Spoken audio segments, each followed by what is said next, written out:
Hasta ahora, los anatomistas que precisamente se ocupan de la estructura del organismo habían olvidado la fascia.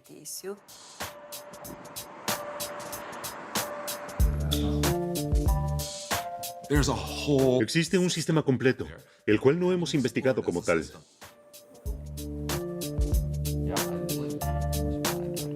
En la neurología, la percepción del cuerpo, la transmisión de la fuerza, la potencia del movimiento, la cicatrización de heridas, casi no hay área donde la fascia no desempeñe un papel significativo y desde la perspectiva actual a menudo es sorprendente.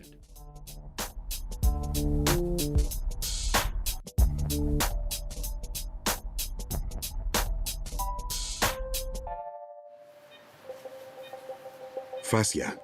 ¿Qué es? Un tejido conectivo oculto que está en todo nuestro cuerpo, justo debajo de la piel y más profundo. Alrededor de 20 kilos de nuestro peso corporal está conformado por este tejido blanquecino. La fascia envuelve nuestros músculos, tendones y órganos. Es lo que une nuestros huesos. Durante siglos la fascia fue pasada por alto y subestimada. De repente está en boca de todos, pues parece que desempeña un papel fundamental en nuestra salud. ¿Se encuentra aquí la causa y la solución de la dolencia más común, el dolor de espalda? La búsqueda de esta respuesta nos lleva por el mundo entero. En Maine, en los Estados Unidos, Thomas Myers capacita a terapeutas. Es pionero en cuanto al estudio de la fascia y ha escrito un novedoso libro sobre esta, Anatomy Trains. Cree desde hace tiempo que la fascia está interconectada por todo el cuerpo. Si alguien viene a verme con una inflamación en la fascia plantar, el pie, rara vez la solución más eficaz es solo tratar esa fascia. Puedo conseguir una mejora duradera si trabajo en la parte baja de la pierna o arriba, en los músculos del muslo, o incluso en la parte trasera de la cabeza o el cuello, porque todo es parte de un sistema. Myers está convencido de que la fascia, este tejido misterioso, está interconectada en nuestro cuerpo por innumerables líneas, desde la cabeza a los pies, de una mano a través del hombro a la otra, incluso en espiral por todo el tronco. Él asegura que si se siente una punzada en una zona, la causa suele localizarse en un lugar completamente diferente. Hay muchas causas diferentes del dolor en la zona lumbar inferior. Estas pueden tener que ver con el arco del pie, con las rodillas o a partir de la cadera. Puede bajar desde los hombros. Observen el gran triángulo entre los hombros y la parte baja de la espalda, es decir, todo está unido. También observamos cómo se comporta la espalda cuando se inclina hacia adelante. Inclínate más hacia adelante. Queremos ver si las apófisis espinosas se alejan cuando están bloqueadas facialmente en una región. Puede ser difícil para la cámara tomar esto. Está bloqueada entre L2 y L3. Cuando intento solucionar un problema en la zona lumbar, no puedo permitirme en absoluto dejar de observar todo, porque no sé dónde está la causa del problema. La biotenseguridad, es decir, la tensión de todo el sistema facial, hace visible el problema tal vez en la región lumbar, porque allí todos tenemos un punto débil. Pero eso no significa que el problema también tenga su origen allí. Tengo que ver en conjunto si realmente quiero suprimir el dolor permanentemente. Anatomy Trains es la Biblia de los terapeutas en todo el mundo. Sin embargo, ¿qué hay de cierto en estas curativas líneas de las que habla Myers? Aún falta la prueba científica. En Frankfurt del Meno, el científico deportivo Jan Wilke está tras la pista. Quiere averiguar si existen realmente estas cadenas anatómicas de Myers. Para probar la línea dorsal de Myers, Wilke realiza una serie de experimentos. Si se mueve la articulación del tobillo, la fascia en realidad también tendría que moverse en la parte superior del muslo. Y efectivamente, el ultrasonido muestra un leve deslizamiento de la fascia. Al menos los primeros resultados de nuestros diagnósticos piloto parecen ser así. Si muevo algo allá abajo, es decir, si estiro los músculos de la pantorrilla, también parece detectarse un efecto de tensión en la musculatura de la parte posterior del muslo. El segundo experimento es aún más importante. La prueba de la conexión facial entre la columna cervical y la pierna. En el medio se encuentra toda la espalda. Primero se prueba la movilidad de la columna cervical, luego se estira la pierna. ¿Qué efectos tiene este estiramiento sobre la columna cervical? Bilke quiere averiguarlo.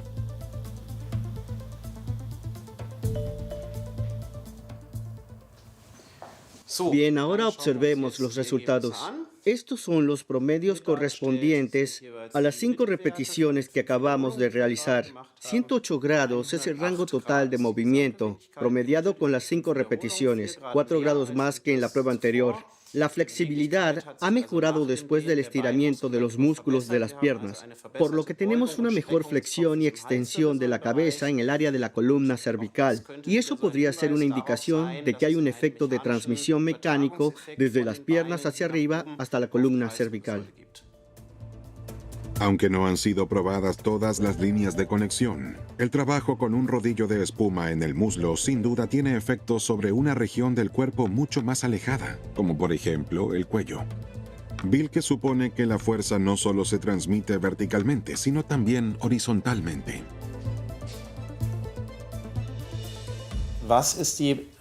¿Qué relevancia tiene en la práctica? Porque ese es el objetivo último de la investigación, cómo aplicarlo en la práctica.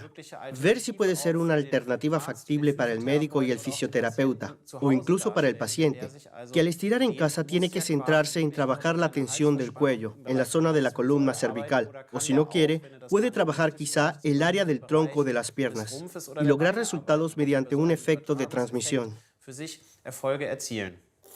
Él, Jean-Claude Guimberteau, es el primero que hace visible lo que Myers y Bilke examinan con las manos y con instrumentos de medición. Este cirujano de mano de Bordeaux descubrió durante sus innumerables operaciones la fascinante red en todo el cuerpo. En las cirugías se ve todos los días cómo se deslizan las capas de tejido conectivo. Pero ¿cómo funciona este deslizamiento interconectado? Una pregunta que nadie ha respondido hasta ahora. Yo quería saber cómo funcionaba para poder reconstruir mejor los tendones, porque los tendones también son tejido conectivo. En el Instituto de Cirugía de Manos y Pies de Burdeos, Guimberteau hace que el mundo de la fascia que ha descubierto bajo la piel sea visible. Con una cámara especial filma el tejido en el cuerpo vivo. Sus imágenes han cambiado la ciencia y la percepción de la fascia. ¿En las fibras, el sistema? Se ve aparentemente caótico, pero no lo es, ya que hace posible la vida, una física perfecta.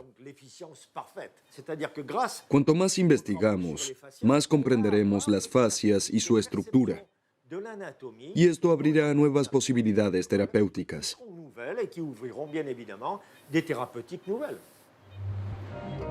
Padua, una de las ciudades más antiguas de Italia con una de las universidades más antiguas de Europa. En estos venerables salones, Galileo Galilei anunciaba que no todo gira en torno a la Tierra. Y aquí la primera mujer realizó su doctorado en 1678.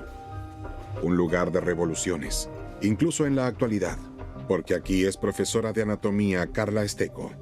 Ella imita a sus antepasados, que aquí en la antigua sala de anatomía investigaron el interior del cuerpo humano contra la prohibición de la Iglesia.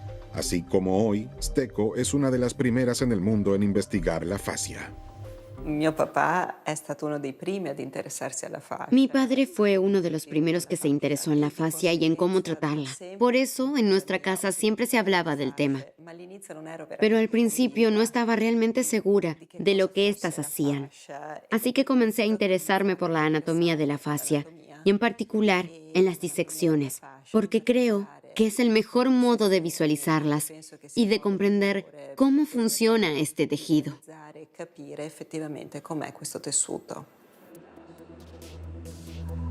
Antes de la disección que llevará a cabo hoy en el aula de anatomía de su facultad, Carla Esteco explica a sus estudiantes qué es el tejido facial usando de ejemplo un pomelo.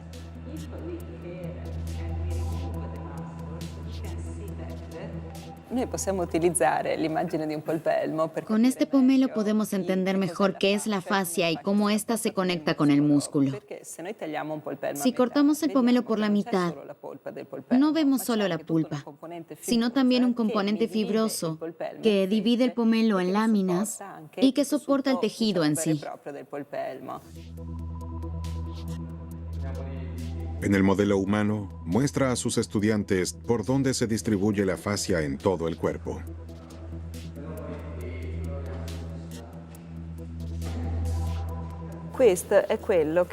Estas son las fascias.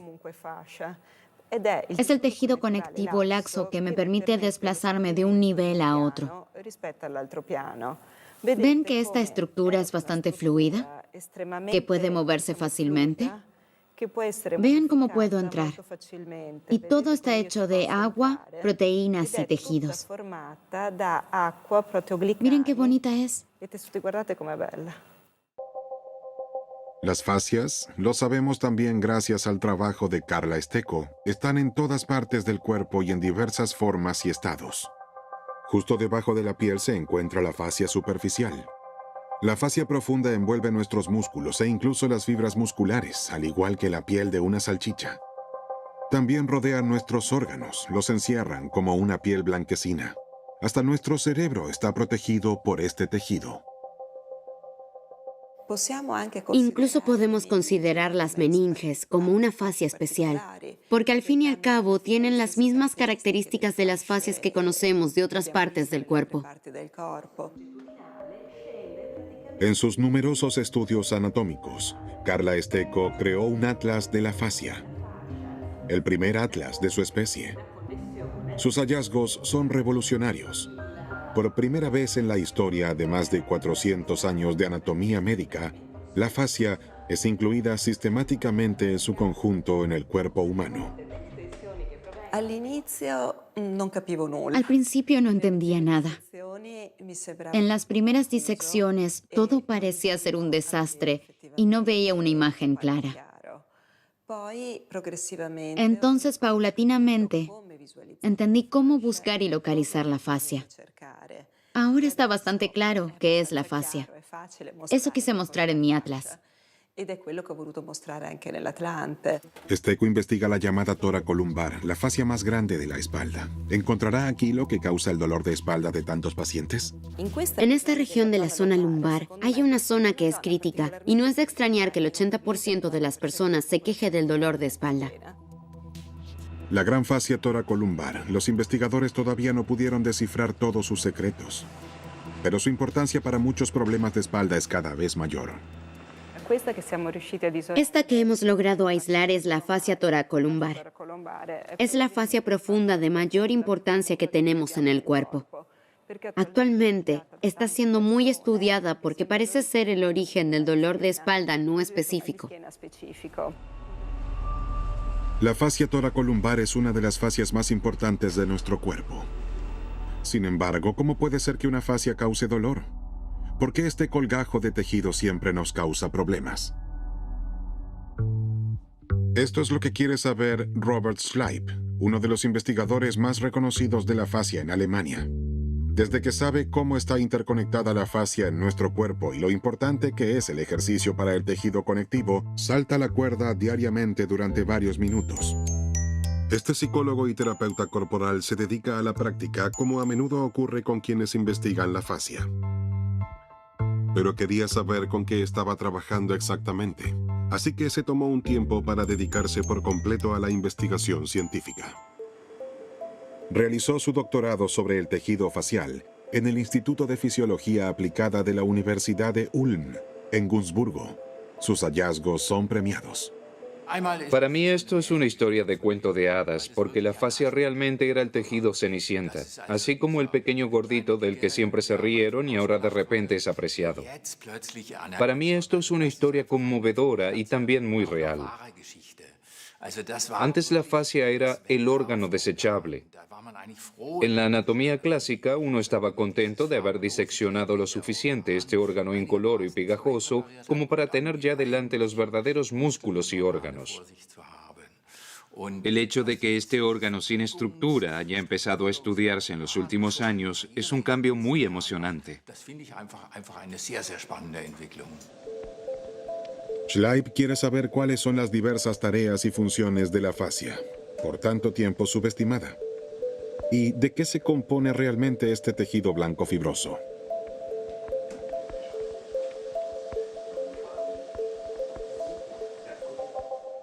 La fascia está compuesta de fibroblastos y de una estructura circundante que se denomina matriz. Los fibroblastos son las células del tejido conectivo. Estos producen, entre otras cosas, fibras de colágeno, de las que en gran parte está compuesta la matriz. Se puede decir que con el colágeno la fascia construye su casa. Curiosamente, en el tejido conectivo facial, las células constituyen solo una pequeña parte del volumen, pero generan una gran parte del resto. Así que me gusta compararlo con las hormigas que han construido juntas un gran hormiguero, a pesar de que ellas mismas constituyen menos del 10% del volumen. Junto con su colega en la investigación, Werner Klingler de Ulm, Robert Schleib sigue el rastro de los fibroblastos, el versátil componente del tejido conectivo. Con su producción de colágeno pueden tener un efecto curativo. Si nos cortamos, entonces cierran la herida. Sin embargo, demasiado colágeno también puede tener un efecto perjudicial. Schleib y Klingler han investigado cómo cambia el tejido en un brazo que fue enyesado después de una lesión. Su estudio demuestra lo importante que es el movimiento para la fascia. Aquí se ve cómo después de 3 semanas con el yeso, el tejido comienza a crecer excesivamente por la inmovilización, es decir, la falta de ejercicio. La imagen A de la izquierda muestra el tejido sano y sin daños antes de colocar el yeso en el brazo. La imagen B se tomó después de 3 semanas con el yeso. Se ve bien cómo el tejido ha cambiado. Está enmarañado. La estructura es gruesa y caótica.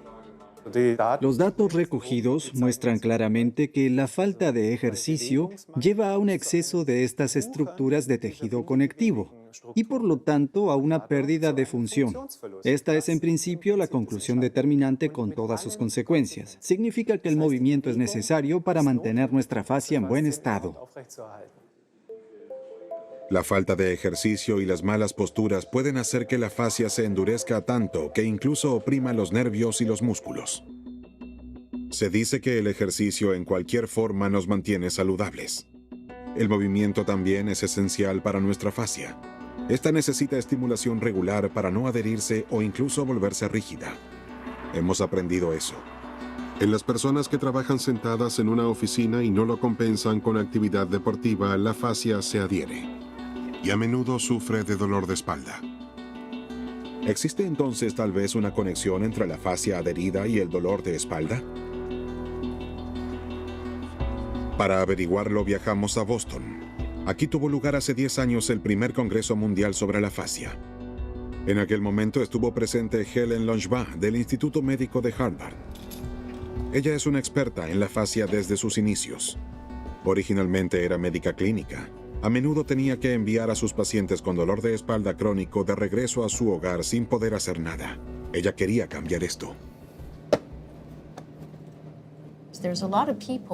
Hay muchas personas con dolor de espalda crónico, pero si se hace una radiografía de la columna vertebral del paciente o una resonancia magnética, los resultados son normales y no indican lo que desencadena el dolor.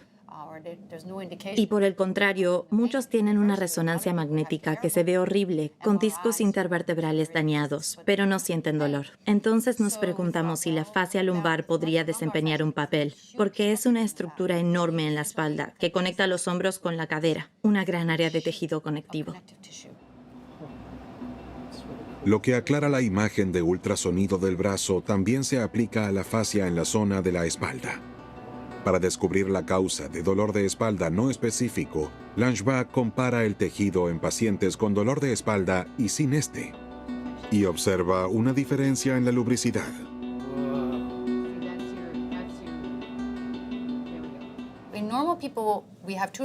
En las personas sanas existen 2 capas en la fascia lumbar y estas deberían poder moverse más del 65% de su longitud cuando la espalda se mueve. Pero sabemos que este movimiento se reduce a la mitad de la longitud en personas con dolor de espalda. Así que las capas pueden deslizarse menos. Al igual que su colega Schleip, Langevin también responsabiliza de ello a las células del tejido conectivo. Cada vez que éstas producen demasiado colágeno, el deslizamiento es más difícil. En un experimento con ratas, Langevin demuestra que el ejercicio puede detener esta superproducción. Hacemos experimentos con animales a los que les causamos una lesión muy pequeña. Entonces, vemos 2 grupos. Uno hace estiramientos suavemente 2 veces al día y el otro no. Con esto, descubrimos que la inflamación en los animales que se estiran sana más rápido y las lesiones desaparecen. Por lo tanto, a través de ejercicio y los estiramientos, las heridas también sanan más rápido. Langevin puede encontrar la razón de esto bajo el microscopio. Los fibroblastos se expanden hasta 200%. Y no solo eso. Las células estiradas también envían señales que relajan el tejido. Eso fue completamente nuevo. Hemos descubierto que la rigidez del tejido conectivo es regulada activamente minuto a minuto por los fibroblastos. Las células influyen en la tensión del tejido de forma activa y dinámica. Esto es significativo cuando pensamos en la acupuntura, por ejemplo. De hecho, los fibroblastos reaccionan, se expanden y esto relaja los tejidos, al igual que en un estiramiento. El estiramiento activo, así como la acupuntura, tienen un efecto relajante en las células y por lo tanto en el tejido adherido, incluso en el caso de problemas de espalda.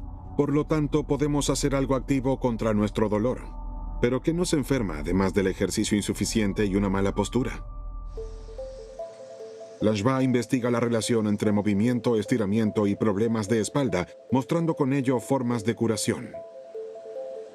Robert Schleip lleva a cabo otros análisis de causa. Para sus experimentos, Schleip estira fragmentos de fascia en un aparato. Estas son las fascias vivas, se podría decir. Ahora le colocamos diferentes sustancias bioquímicas. Por ejemplo, aquellas que están activas en la cicatrización.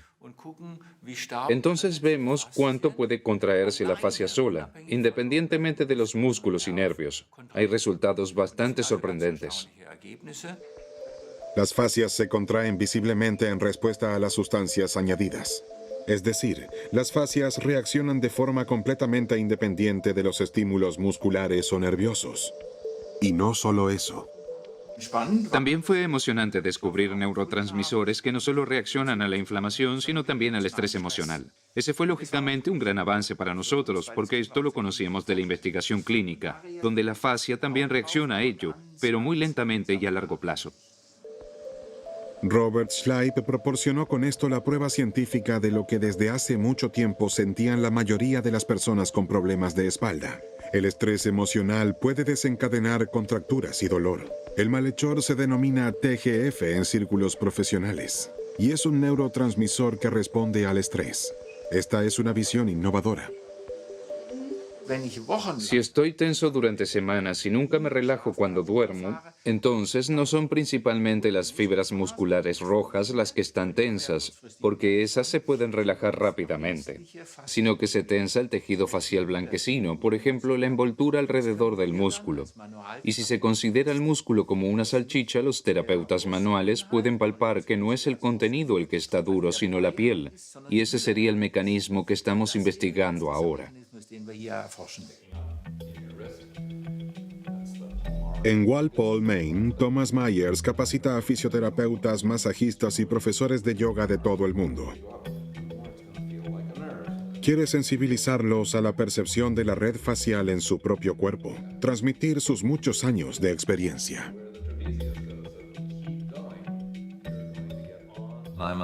Soy autodidacta y he aprendido todo por mí mismo con la ayuda de mis estudiantes y muchas buenas personas. Pero quería aprenderlo todo sobre la fascia.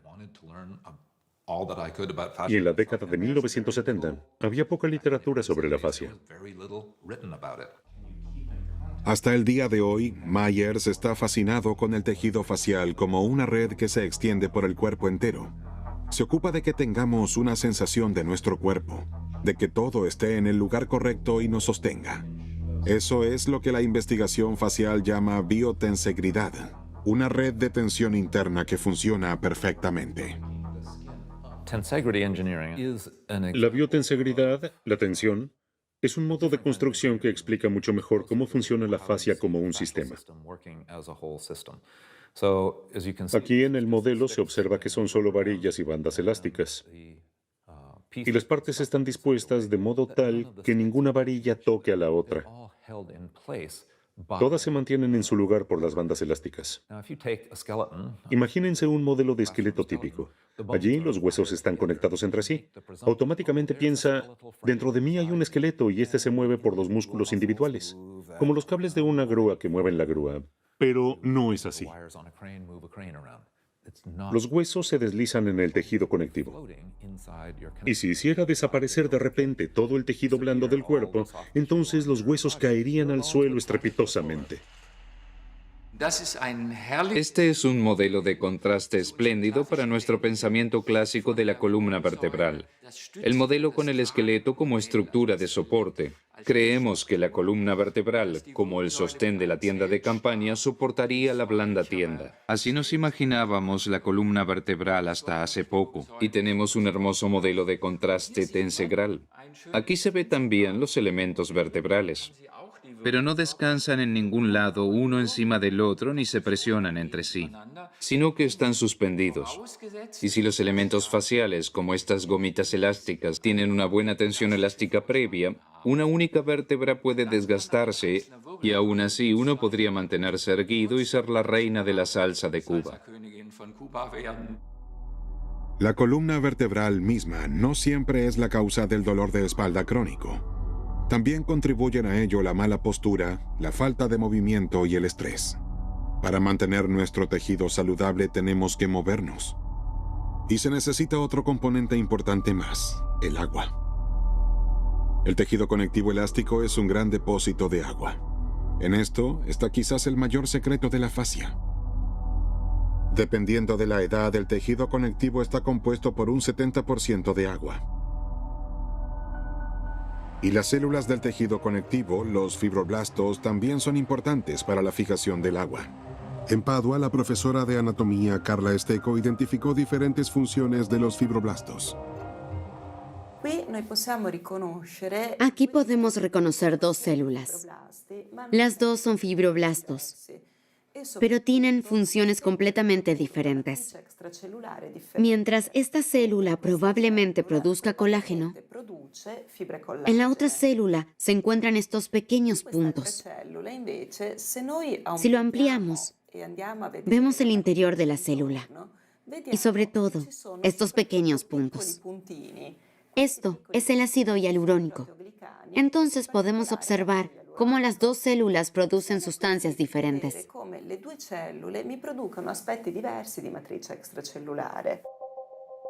El hialurón es el lubricante de nuestro tejido conectivo. La molécula forma más moléculas, grandes y pequeñas. Se bifurca y ramifica, y así se convierte en una especie de estructura de esponja que puede fijar gran cantidad de agua.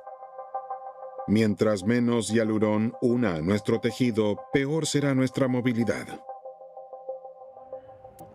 Antonio Stecco, el hermano de Carla, trabaja como consultor en la Escuela Universitaria de Medicina de Nueva York y lleva a cabo investigaciones sobre el ácido hialurónico. En el músculo del muslo muestra cómo se puede detectar el contenido de hialurón muy por debajo de la piel. Aquí observamos la piel inferior y aquí vemos la piel, la grasa, la fascia superficial, la fascia profunda. Y en la fascia profunda se encuentran, como podemos ver, diferentes capas de tejido conectivo. Entre cada capa encontramos ácido hialurónico Y aquí, en esta región, tenemos más espacio negro y eso significa que aquí hay más ácido hialurónico.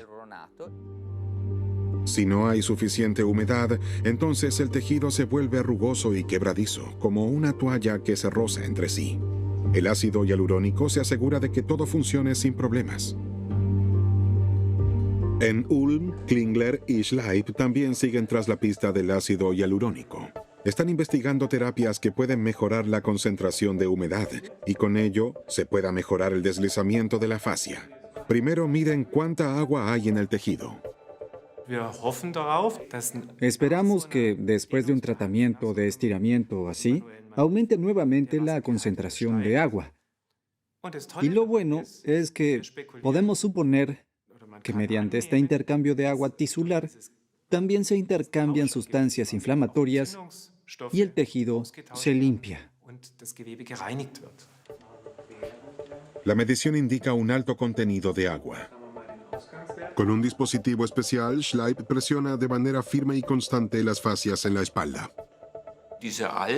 Estos antiguos masajes del tejido conectivo, o Rolfing, son los más eficientes que hemos encontrado y probado hasta ahora. En este método de trabajo corporal, uno aplica muy lentamente una fuerte presión sobre la piel. Luego se imagina una esponja de la cual se exprime lentamente el agua existente, y de tal manera que cada poro se vacíe. Y esto, por supuesto, se hace muy lentamente. Los valores medidos prueban que a través de la terapia manual dirigida, las reservas de agua en la fascia se pueden reponer y volver a hacerla flexible. Esto fue antes de un tratamiento. Aquí se ve cómo exprimimos el agua como una esponja. Cuando detuvimos el tratamiento mecánico, finalmente el tejido se volvió a llenar de agua. Aquí tuvimos resultados interesantes. Si hacíamos esto lo suficientemente fuerte, la esponja estaba más húmeda que antes de todo el tratamiento. Eso significa que se escurre de la esponja el agua estancada existente. Y si se presiona lo suficientemente fuerte varias veces, entonces la esponja está aún más húmeda que antes. Eso, por supuesto, que es interesante para nosotros. Durante el masaje, pero también por el movimiento, las fibras de colágeno se realinean. Los fibroblastos producen ácido hialurónico nuevo. El agua vieja se reemplaza por nueva. La fascia puede volver a deslizarse mejor. Con el masaje se estimula el metabolismo, pero el movimiento propio aporta mucha más dinámica al tejido. Mediante el movimiento propio, se llega a un aumento de temperatura. Esto es, en sí mismo, un estímulo para el metabolismo. Por cada grado Celsius de calentamiento, hay un 1% más de actividad enzimática. Con ejercicio regular, los fibroblastos comienzan la producción de colágeno nuevo en solo 3 días y, por lo tanto, aflojan la fascia enmarañada. Sin embargo, puede demorar un año hasta que el tejido adherido se regenere completamente. Si realizo deportes, produzco microheridas en telarañas que se han formado durante la noche. Y, por ejemplo, después de hacer deporte, debería pensar que debo hacer una pausa algún día, 2 o 3 días. Y luego también cuán alto debe ser el esfuerzo para que las células constructoras, los fibroblastos, sean estimulados. Se entreteja un nuevo colágeno elástico más joven en mi fascia lumbar o en mi tendón de Aquiles. Así es que el cambio justo entre el esfuerzo intenso y luego como máximo 2 o 3 días de descanso sería ideal. La fascia tiene una importancia innegable para la salud y el bienestar. La investigación internacional de la fascia ha demostrado que la relajación y el estiramiento de nuestro tejido conectivo contribuye a aliviar los problemas de espalda. Pero, ¿cómo ayudan los antiguos métodos de curación? Helen Langevin quiere comprender la relación entre la acupuntura y la fascia.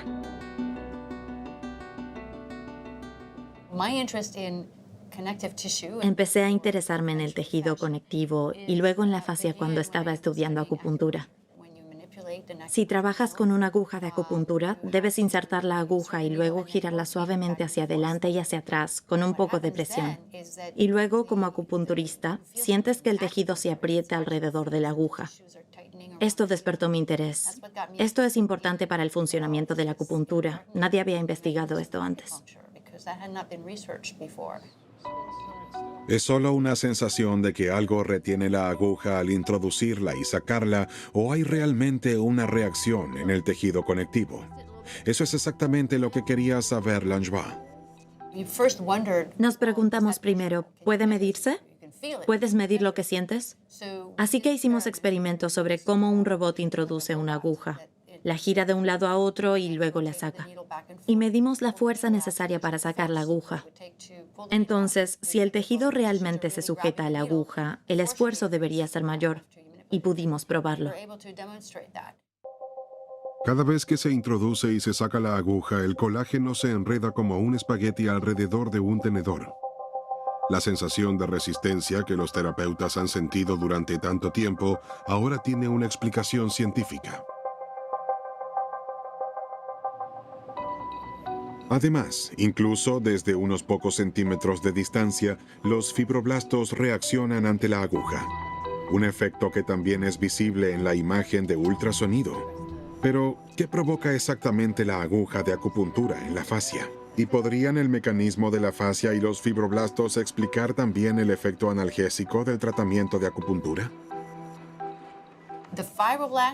Los fibroblastos, que están a unos pocos centímetros de distancia, no solo los que están directamente en la aguja, se extienden, reaccionan, lo que relaja el tejido.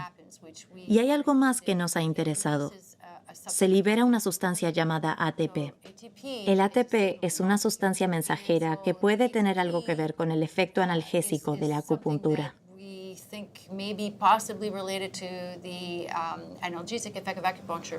De esta manera, la investigación moderna proporciona pruebas de antiguos métodos de curación. Mientras que hasta hace algunos años el dolor de espalda se centró principalmente en el disco intervertebral, el asunto se dirige cada vez más a la fascia como desencadenante de las afecciones crónicas. La investigación del dolor está interesada en saber hasta qué punto el tejido facial puede abrir opciones terapéuticas completamente nuevas. Siegfried Menze, en la Facultad de Medicina de Mannheim, fue uno de los primeros en reconocer la importancia del tejido facial. Quería saber en qué medida la fascia misma es sensible al dolor. Tendría que haber nervios de dolor que se encuentran directamente en la fascia. Para esto hemos realizado experimentos en los que hemos tratado de detectar terminaciones nerviosas individuales en la gran fascia toracolumbar. Y esta es una red relativamente densa de fibras nerviosas. En estas estructuras semejantes a puntos, llamadas terminaciones nerviosas, se ha detectado la sustancia P. La P para la palabra pain en inglés, dolor. Los pequeños puntos visibles son receptores de dolor. Sin embargo, ¿cómo se puede saber si el dolor proviene de la fascia y no del músculo? Después de todo, las fascias y los músculos son casi inseparables. Con unas pinzas de relojería se estimula específicamente a la fascia para probar la sensación de dolor. Finalmente, se estimula el músculo. Se vuelve a medir el dolor. Entonces se compara. ¿Es la fascia o es el músculo?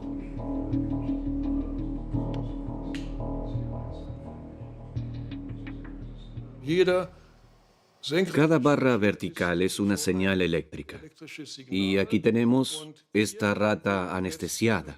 He hecho una demostración con este estímulo de las pinzas. Hemos apretado la fascia y, como se puede ver ahora, surgen estas señales eléctricas a una frecuencia mucho más alta.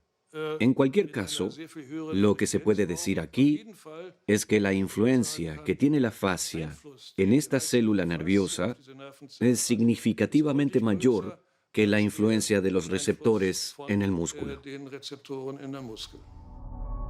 Las fascias están atravesadas por innumerables receptores de dolor, y esto hace que el tejido conectivo sea nuestro órgano de percepción más sensible. Esto podría demostrarse de forma inequívoca. Y al igual que Schleip, Menze y su equipo suponen que el estrés afecta directamente el tejido facial.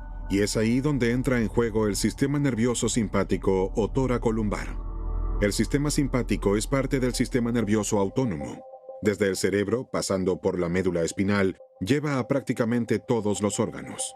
No podemos controlarlo. Cuando estamos estresados, se activa y programa nuestro cuerpo para luchar o huir, al igual que en los tiempos primitivos. Luego nos aumenta el pulso, nos sudan las manos y nos tiembla la voz. Pero ¿cómo puede influir en el tejido facial? Mense también pudo demostrarlo. Esta es una imagen típica que ha confirmado nuestra suposición de que estas fibras se producen realmente en la fascia. Aquí se ve una red de fibras nerviosas y si se acerca más la imagen, se ven de nuevo esas pequeñas extensiones puntuales de estas fibras y hay una alta probabilidad de que sean fibras simpáticas, lo que equivale a decir que si estas fibras son estimuladas por el estrés, por ejemplo, entonces se liberan sustancias que conducen a la contracción de los vasos sanguíneos. Y este sería uno de los mecanismos que podría explicar por qué los pacientes dicen que el dolor de espalda aumenta cuando están bajo estrés. En los últimos años, la fascia ha pasado inesperadamente de ser un actor secundario a ser un actor principal fascinante. La ciencia deposita grandes esperanzas en la investigación facial. También para la oncología. Si el estiramiento puede mejorar la fibrosis y la inflamación, entonces es lógico preguntarse si también podemos reducir el desarrollo del cáncer. Eso estamos investigando ahora. No habría esperado que el campo de la oncología sea uno de los más actuales donde fuese necesaria la investigación de la fascia y por lo tanto ofrezca una gran contribución. Es decir, no quiero determinar cómo será el futuro ya que tiene preparado un buen número de sorpresas. Los hallazgos en la investigación de la fascia muestran que no solo este tejido conectivo, hasta ahora poco investigado, es la causa de enfermedades y dolores inexplicables, sino también una fuente inagotable de curación.